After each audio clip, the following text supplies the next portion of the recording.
નમસ્કાર મિત્રો, આપ જોઈ રહ્યા છો છોટાઉદેપુર ટાઈમ્સ।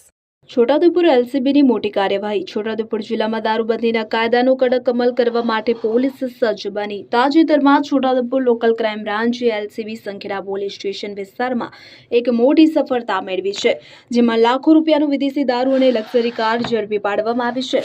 જોઈએ આ ખાસ અહેવાલ। વાત કરીએ તો વડોદરા વિભાગના પોલીસ નિરીક્ષક સંદીપસિંહ અને છોટાઉદેપુર પોલીસ અધિક્ષક ઇમ્તિયાઝ શેખ દ્વારા જિલ્લામાં પ્રોહિબિશનની ગેરકાયદે પ્રવૃત્તિઓ ડામી દેવા સૂચના આપવામાં આવી હતી।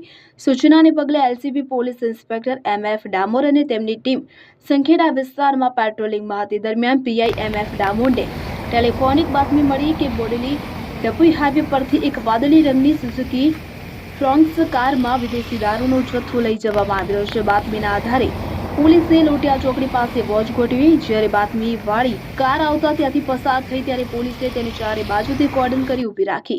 ગાડીમાં તપાસ કરતા પોલીસ પણ ચોંકી ઉઠી। કારની અંદરથી ભારતીય બનાવટના વિદેશી દારૂની કુલ 1392 બોટલો મળી આવી। પોલીસે જપ્ત કરેલ મુદ્દામાલ કે જેમાં વિદેશી દારૂ 1392 નંગ, કિંમત રૂપિયા 6,01,584, ગાડી જેની કિંમત રૂપિયા 8 લાખ, મોબાઈલ ફોન જેની કિંમત રૂપિયા 20,000, કુલ મુદ્દામાલ 14,21,584।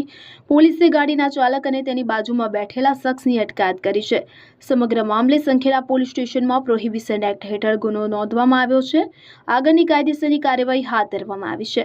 છોટાઉદેપુર એલસીબીની આ કામગીરીથી બુટલેગરોમાં ફફડાટ વ્યાપી ગયો છે।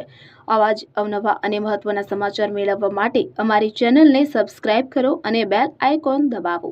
નિશાંત ચૌહાણ, છોટાઉદેપુર।